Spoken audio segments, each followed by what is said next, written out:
오늘 본문에는 초대교회 상황이 옳지 반영되어 있습니다.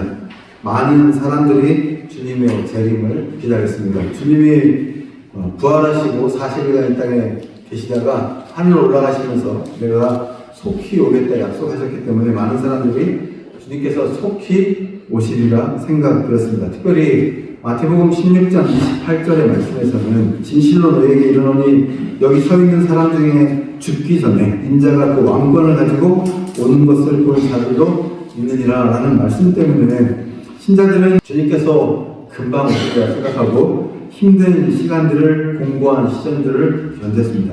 그 시절이 공고하다 말하는 이유는 로마의 압제 가운데 있었기 때문입니다. 그러나 오신다 했던 주님은 오지 않고 믿음 가운데 살던 이들이 하나둘 세상을 떠나고 있었습니다.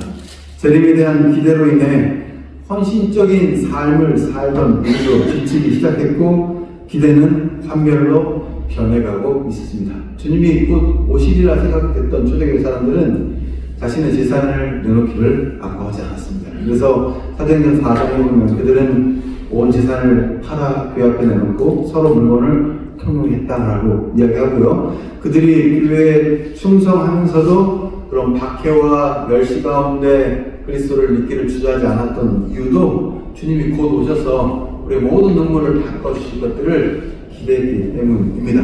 그러나 주님은 오지 않고 계셨습니다. 바울은 그들의 흔들리는 마음을 다잡아줄 필요를 느꼈습니다. 그래서 편지를 보내 주님 안에서 세상을 떠난 이들이 영광을 누릴 날이 온다라고 그들에게 확언했습니다. 그리고 이어진 것이 오늘의 본문 말씀입니다. 사람들은 그때가 언제인지 알고 싶어합니다. 주님께서 다시 오실 때 말입니다. 여러분 어떻습니까? 여러분 주님 언제 오십니까? 여러분 주님 오실 날 기다리고 계십니까? 저는 늘 기도 제목이 주일 예배를 함께 드리고 나면 주님 오셨으면 좋겠어요. 매주마다 하는 기도 제목입니다. 주님 오늘 예배가 끝나면 주님 오시면 참 좋을 것 같습니다. 왜? 세상으로 나가면 또 미워해야 되고 시기해야 되고 질투해야 되고 아파해야 되고 또 욕심을 부려야 되고 저기서 견딜 수 없는 일들이 너무도 많이 일어나기 때문에 오늘 그나마 제일 정결한 날 주님이 오시면 얼마나 좋을까라는 생각들을 하게 되는데요. 불확실한 것처럼 견디기 어려운 것이 없기 때문입니다. 그래서 우리네 조바심 치는 마음을 파고든 것이 이단의 종파들입니다. 그들은 종말이 임박했다고 말하며 사람들에게 헌신을 요구합니다. 그들은 특별한 계시를 받았다며 사람들을 미혹합니다. 그들은 모호하지 않은 단정적인 말로 사람들을 힘입니다. 많은 이들이 자기들의 비판적 사고를 포기한 채 그들에게 자기들의 자유를 맡깁니다. 즐겨 종이 되는 것입니다. 그러나 그들의 관심은 사람들의 아름다운 삶이 아니라 자기들의 이익일 뿐입니다. 바울 사도도 그런 사실을 잘 알고 있었습니다. 그래서 오신다는 주님이 오시지 않아 초조해하는 사람들에게 단호하게 말하고 다시금 깨우치고 가르치고 있습니다. 오늘 본문이 시작되는 1절, 2절 말씀입니다. 형제들아, 때와 시기에 관하여는 너에게 쓸 것이 없음은 주의 날이 밤에 도적같이 이룰 줄을 너희 자신이 자세히 알기 때문이라. 아멘. 바울의 말을 요약하면 이렇습니다. 주님은 분명히 오신다. 그러나 그날을 특정하는 것은 우리가 할 수 있는 일이 아니다. 그날은 누구도 예상하지 않은 날에 갑자기 도래할 것이다. 믿으십니까? 네. 그리고 여러분 2000년이 흘렀습니다. 아직도 주님은 오시지 않았습니다. 그래서 어떤 일이 일어나면 사람들이 해이해지기 시작했습니다. 바울이 바라보고 있는 데살로니가 전서에 쓴 편지의 시대나 오늘날이나 별반 다르지 않는 사람들의 무기력함과 무능력함과 나약함과 나태함들이 계속적으로 일어나고 있습니다. 왜냐하면 이 곧 오신다는 의미들을 사람들이 정확히 모르기 때문인데요. 오늘 말씀들을 통해서 주님이 언제 오실지는 알지 못하지만 우리가 어떤 삶을 대비해야 되는지 함께 나누도록 하겠습니다. 사실 재림에 대해 이런 이해는 사도행전에도 그대로 반영되고 있습니다. 제자들이 주님께서 이스라엘 나라를 되찾으실 때가 지금입니까? 라고 했습니다. 그러니까 주님께서 다시 오셔서 노아의 압제를 물리치고 왕권을 행복하실 때가 언제입니까? 라고 묻습니다. 그때 주님께서 하시는 대답입니다. 이르시되 때와 시기는 아버지께서 자기의 권한에 주셨으니 너희가 알 바 아니요. 라고 말씀하십니다. 또한 이미 전에도 여러분 마태복음 24장부터 보면 종말에 관한 이야기들이 담겨 있는데요. 그때 주님께서 마태복음 24장 42절 43절에 이렇게 말씀하십니다. 그러므로 깨어있으라. 어느 날에 너희가 임하는지 너희가 알지 못하니라. 너희도 아는 바 아니. 만일 집주인이 도둑이 어느 시간에 올 줄을 알았다면 깨어있어 그 집에 뚫지 못하게 하였으리라. 아멘. 그날을 알아내기 위해 헛수고하지 말고 오직 지금이라는 시간을 충실히 살라는 말씀입니다. 문제는 그날이 언제 올지 모르게 방심하기 쉽다는 것입니다. 그러나 여러분 오신 예수님을 믿는 우리는 달라야 합니다. 왜냐하면 주님께서 오셔서 우리를 구원하셨기에 또 주님께서 오셔서 죽으시고 부활하셨기에 우리가 이 자리에 앉아 있기 때문입니다. 믿으십니까? 이제 우리는 다시 오실 주님을 믿는 것입니다. 구약의 예언대로 예수께서 이 땅에 오신 것을 믿는다면 신약의 주님의 말씀대로 신의 주님께서 내가 다시 오실 것이다 라고 약속하신 대로 다시 오실 것들을 우리가 믿음으로 기다리는 것입니다. 삶은 어쩌면 불확실성과 모호함을 견디는 것인지도 모르겠습니다. 여전히 우리의 삶은 불안정합니다.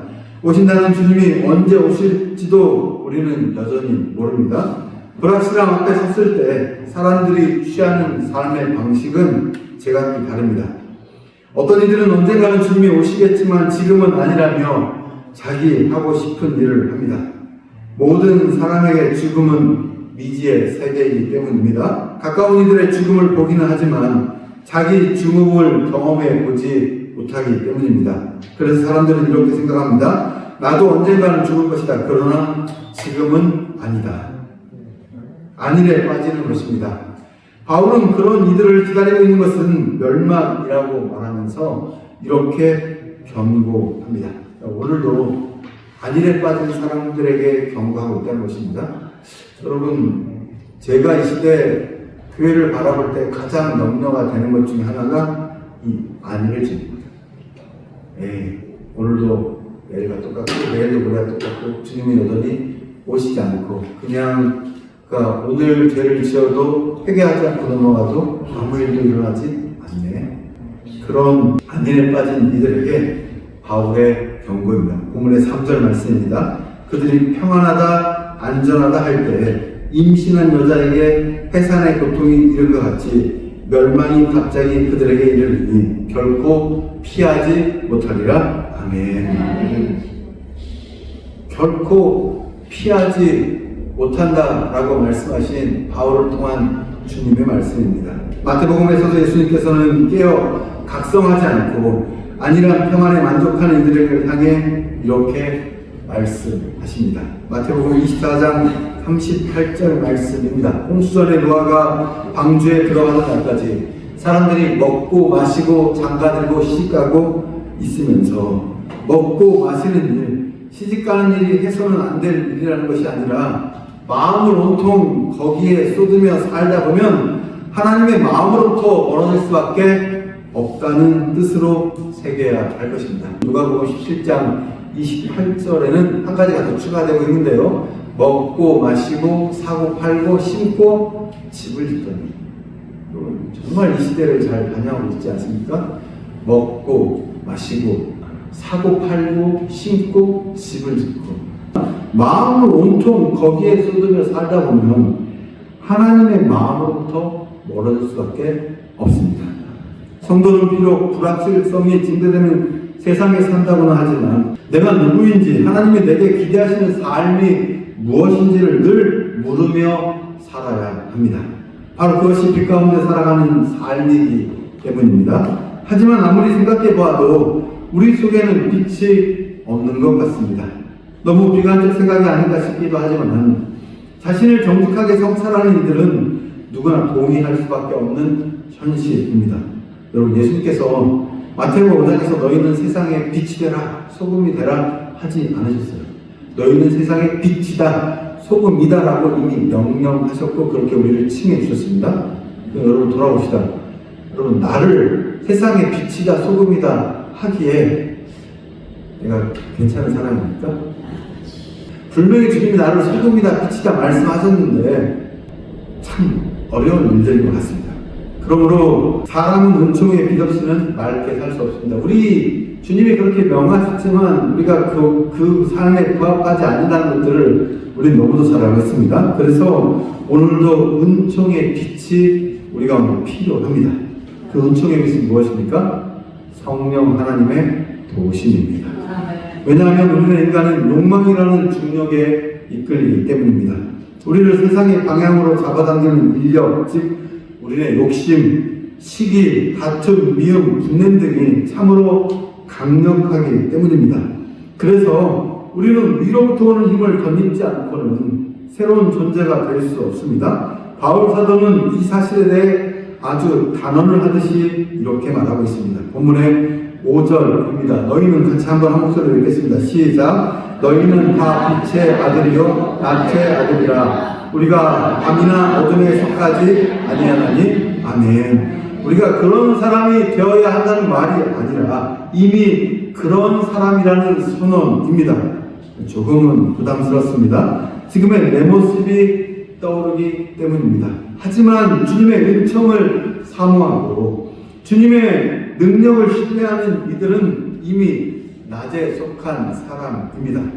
이미 그렇게 인쳐 주셨으니 부끄러움의 행실에서 벗어나야 합니다. 욕망에 이끌리는 삶에서 해방되어야 합니다. 여러분 어둠이 아니라 빛의 자녀이십니까? 여러분 밤이 아니라 낮에 속한 사람들이십니까? 다시금 말씀드리지만 우리의 대답뿐만 아니라 우리의 삶이 그런 삶을 쫓아가고 그것들을 증명해낼 수 있기를 주님의 이름으로 축복합니다. 그래서 오늘 본문의 1절을 우리 가운데 이렇게 권면합니다. 그러므로 우리는 다른 이들과 같이 자지 말고 오직 깨어 정신을 차릴지라. 아멘. 세 가지가 표현되어 있습니다. 자지 말고 오직 깨어 정신을 차릴지라. 다른 표현처럼 보이지만 한 가지 표현의 연속적 반복입니다. 여러분 같은 표현입니다. 여러분 반복은 언제 합니까? 중요한 것들을 강조할 때 반복합니다. 자지 말고 깨어 정신을 차리라. 어떤 것이 깨어있는 것일까요? 다만 우리는 주님께서 피로써 값주고 사신 존재이고 하나님의 일을 위해 초대받은 사람들이라는 사실들을 잊지 않는 것이 깨어있는 삶입니다. 다시 말하면 오늘도 말씀 앞에 주님 앞에 비추어 겸손해야 한다는 것입니다. 자연인으로서의 우리는 유약하지만 하나님의 숨을 받은 우리는 무력한 존재가 아닙니다. 하나님은 우리를 통해 세상을 정하고 아름답게 만들고 싶어 하십니다.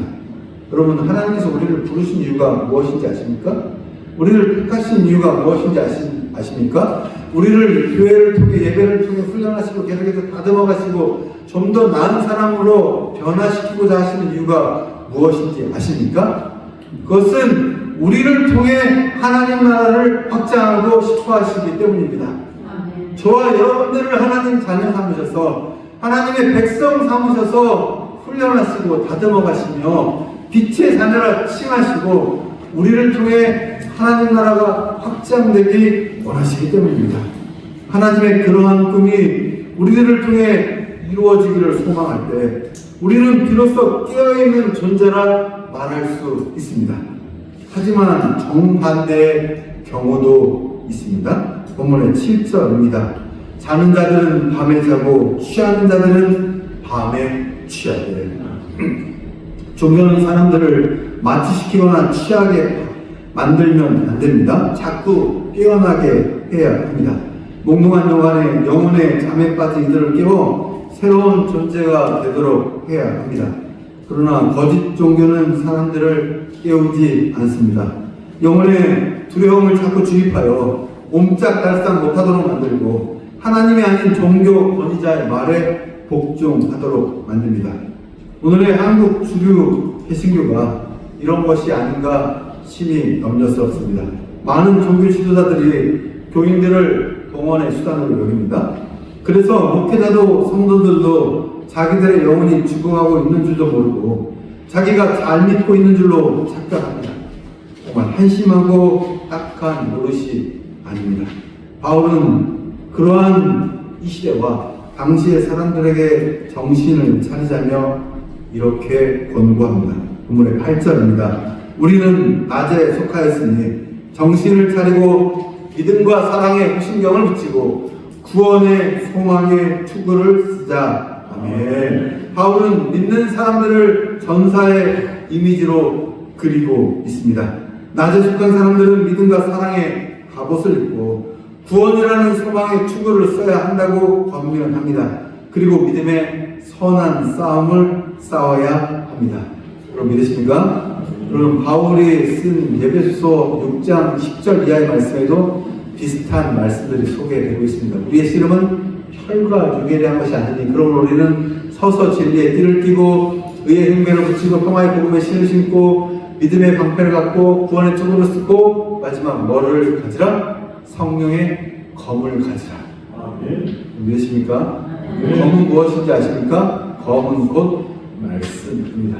바울은 믿는 사람들이 이렇게 군사로 전사로 표현하여서 우리가 사는 이 세상 가운데 그 믿음으로 전투를 치르는 사람으로 우리를 묘사합니다.